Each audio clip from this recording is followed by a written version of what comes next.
class. Now today we are going to solve numericals based on Coulomb's law. और जैसा हमारा strategy है, we will first observe which type of questions are being asked from this part in previous year question papers. Look at the first question which we are having from 2001. From 2001, right? Distance between 2 point charges is halved and charges are doubled. Find charge change in force. ध्यान से समझो. Point charges का जो distance है दोनों के बीच का, that is halved and charges are doubled. Not only the solution, correct solution, but the way it is represented is important in boards. So observe how we have to solve this question. We will write initially, that is first case. Initially, and this is 2001 question, और ये important है, ये मुझे बताने की ज़रूरत नहीं है. जो बहुत सालों से नहीं पूछा गया है वो बहुत प्रोबेबल है प्रेजेंट ईयर के लिए. Initially the two charges are let Q1 and Q2 and distance between them is R1. So we will write initially force between the two charges is, I should write it Fi. It is K is 1 upon 4 pi epsilon naught and its value is 9 into 10 to the power 9. So initially force between these two charges is K Q1 Q2 upon R1 square or R square rather, R square. ठीक है. Then the forces is the charges are doubled and distance between them is halved. So finally, ध्यान से देखो कि आपको लिखना कैसे है. इनिशियली ये हमारी क्वांटिटीज थी. Finally force between the two charges can be written as directly K. The charges are doubled. तो 2Q1 2Q2 upon distance between them is halved R by 2 square. और हम जो फॉर्मूला यूज कर रहे हैं वो कूलम्स लॉ का formula है K Q1 Q2 upon R square. इसको लिखकर सबसे पहले बॉक्स में कर देंगे. एक नंबर तो इस फॉर्मूला यूज का ही अलॉटेड होता है. उसके बाद ये Q1 Q2 सेम भी हो सकते हैं और डिफरेंट भी, पर हमें उसमें टेंशन लेने की ज़रूरत नहीं है. मैंने शॉर्ट में क्वेश्चन लिखा है. हो सकता है कि क्वेश्चन में दोनों चार्जेस सेम हो, but that will not change the question. तो Q1 Q2 पहले माना. फाइनली उन्होंने कहा कि चार्जेस डबल हो गए तो डबल कर दिया. डिस्टेंस हाफ हो गई तो अब कुछ बच्चे क्या गलती करते हैं, डिस्टेंस R by 2 तो करते हैं पर वो स्क्वायर के अंदर है, तो उसका जो इफेक्ट है that will be R square by 4. Getting this point कि कहाँ पर बच्चे गलती करते हैं, क्योंकि क्वेश्चन ये आसान है पर कैसे लिख रहे हैं वो भी ध्यान देना है. तो अब ये हो गया हमारा K 4 Q1 Q2 upon R square, और ये नीचे जो 4 है ये ऊपर चला जाएगा. Now I can write 4 into 4 that is 16 K Q1 Q2 upon R square. Now just observe these two values. This is initially the value of force. So I can write here 16 and initial value between the force between the two charges, and that is final value of the force. Here we should write comparing equation 1 and 2.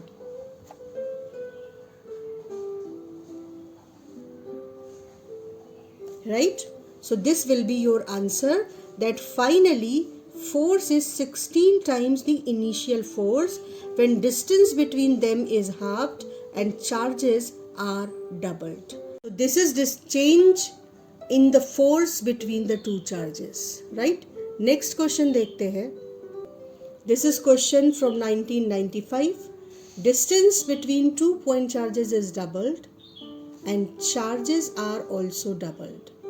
Find change in the force. तो इस बार हम थोड़ा सा रफ्तार से करेंगे इसे. Initially force is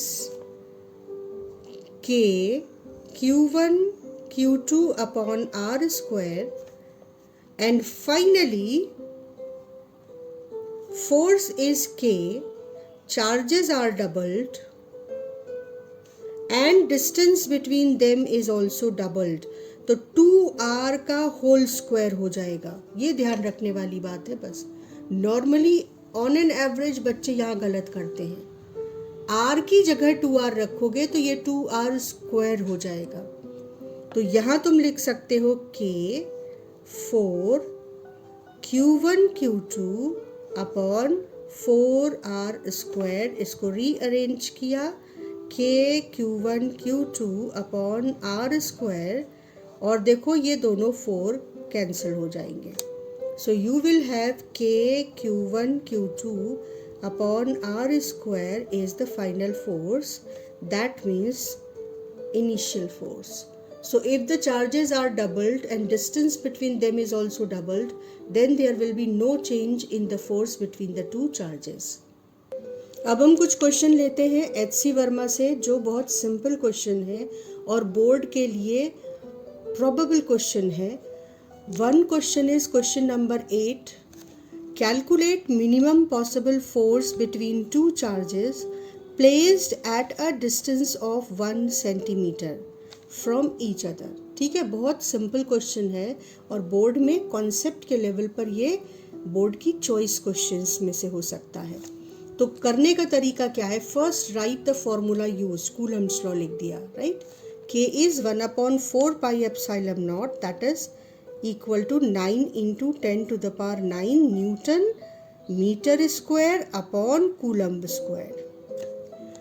Now they are saying that the charges are placed 1 centimeter apart. So minimum force is possible when the charges are minimum.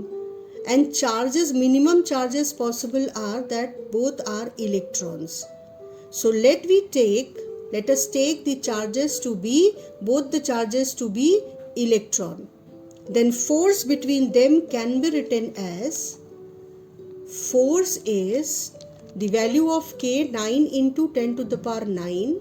Then Q1 is charge of electron, Q2 is charge of electron and distance between them is 1 centimeter or 1 into 10 to the power minus 2 meters.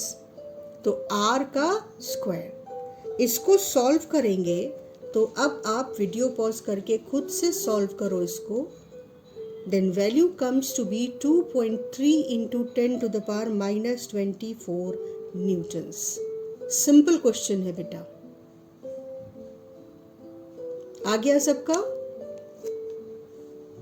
Next question पर पढ़ते हैं. Next question is question number 12 from H C. Verma. Coulomb's law का बढ़िया question. Two small insulating spheres are rubbed against each other. दो insulating spheres थे, simple, no uncharged. उनको रब किया आपस में and then placed 1 centimeter apart. If they attract each other with a force of 0.1 Newton, then how many electrons were transferred from one sphere to other during the rubbing process?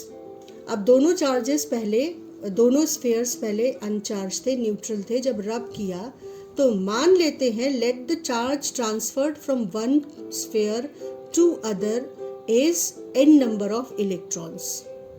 Then the sphere which loses electrons will have positive Ne charge and the sphere which gains electron will have negative Ne charge, and they are placed 1 centimeter apart.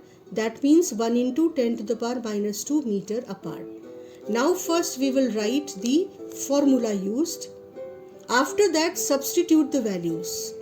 In place of K you will write 9 into 10 to the power 9. Q1 की जगह पर N into charge of electron, Q2 की जगह भी same charge और R की जगह 10⁻² whole square. इसको जब सॉल्व करेंगे देखो तो वीडियो को पॉज करो और खुद से सॉल्व करो इसको, तो ये n स्क्वायर आ जाएगा और बाकी वैल्यूज को हमने सिंप्लीफाई करके लिख लिया। अब देखो force between the two charges is 0.1, तो यहाँ पे 0.1 रखा, इज इक्वल टू, इसको सिंप्लीफाई किया तो वैल्यू आई 23.04 इंटू 10⁻⁻25 और साथ में ये n स्क्वायर रहेगा। अब n स्क्वायर को एक साइड में छोड़कर बाकी सारे टर्म्स दूसरी तरफ ले आओ, तो f की वैल्यू 0.1 ये डिनोमिनेटर में चला गया और इसकी वैल्यू इक्वल टू आ गई। आप कैलकुलेटर यूज कर सकते हो, जो force divided by the number उसकी वैल्यू ये आ गई। अब n की वैल्यू इस वैल्यू का अंडर रूट आ जाएगा। देखो, so this many electrons were transferred from one two other. यहां पर यह ध्यान रखना है कि ये रफली होल नंबर कर दिया जाएगा, बिकॉज 2.08 इलेक्ट्रॉन्स तो ट्रांसफर नहीं हो सकते, तो आंसर आपका हो जाएगा 2 into 10⁻11 electrons.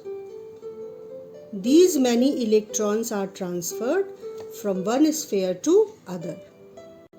Now observe question number 21. Same H.C. Verma, two charged particles having charge 2 into 10⁻⁻8 coulomb and each are joined by an insulating string of length 1 meter. And the system is placed on a smooth horizontal table. Find tension in the string. क्या कह रहे हैं कि ये जो दो charge particle हैं, इन पर 2 into 10⁻⁻8 कूलम का चार्ज है और इन दोनों को एक स्ट्रिंग से बांधा हुआ है और ये एक ऐसी टेबल पर रखे हैं जिस पर फ्रिक्शन नहीं है, यानी कोई और फोर्स पिक्चर में नहीं है, केवल दो फोर्सेस पिक्चर में है। एक तो दोनों सेम चार्ज हैं, तो repulsive force, electrostatic repulsive force, और दूसरा जब ये दूर जाने की कोशिश करेंगे तो ये स्ट्रिंग टाइट होगी। ये स्ट्रिंग टाइट होगी तो इसमें जो टेंशन आएगा वो टेंशन फोर्स इस रिपल्सिव फोर्स को बैलेंस करेगा और तब ये सिस्टम इक्विलिब्रियम में होगा। तो क्वेश्चन कह रहे हैं कि what is tension in the string. तो चलो देखते हैं कि इस क्वेश्चन को कैसे करेंगे। हम किसी एक पार्टिकल को कंसीडर करेंगे, चार्ज पार्टिकल को, मान लो कि पार्टिकल 1, और उसके बाद इस पार्टिकल पे देखेंगे कितने फोर्सेस लग रहे हैं। 1 is repulsive force F1 due to second charge, और जब ये इधर जाने की कोशिश करेगा तो स्ट्रिंग इसको रोकेगी और उसकी वजह से स्ट्रिंग में जो टेंशन फोर्स आएगा वो, जो कि इस फोर्स को अपोज करेगा, रोकेगा, वो टेंशन फोर्स अगर इस चार्ज को रोक लेता है, इसका मतलब tension force is equal to electrostatic force. So we will make the equation for charge particle 1, tension is equal to electrostatic force. Now write electrostatic force according to Coulomb's law K Q1 Q2 upon R square, लेकिन charges तो दोनों बराबर हैं, तो K की जगह हमने रख दिया 9 into 10⁻9, Q1 Q2 की जगह 2 into 10⁻8 स्क्वायर हो गया और distance between them is 1 metre square. Solve किया इसको, simple calculation, your answer will be 3.6 into 10⁻7 newtons, ये 36 into 10⁻7 न्यूटन्स, और इसको थोड़ा सा और अरेंज करेंगे तो 3.6 into 10⁻6 न्यूटन। ये जो डेसिमल है ये अभी यहाँ पर है और उसको इधर ले जाएंगे जब, तो ये 3.6 into 10⁻, और ये -6 Newton's. This will be your answer. Simple question. Now today we learned the previous year question paper, how the pattern with which the questions from this part is being asked. Also we learned few questions from H.C. Verma. Conceptual question थे और board के लिहाज से उस concept पर question बनना, उस तरह का क्वेश्चन बनना एक प्रोबेबल पार्ट था प्रीवियस ईयर के पैटर्न को देखते हुए। नेक्स्ट क्लास में हम लोग दो से ज़्यादा चार्जेस जब सिस्टम बने चार्जेस का, तो कैसे थर्ड चार्ज पर फोर्स कैलकुलेट करेंगे जब दो से ज़्यादा चार्जेस इन्वॉल्व हों। इस तरह के सवालों को करना सीखेंगे।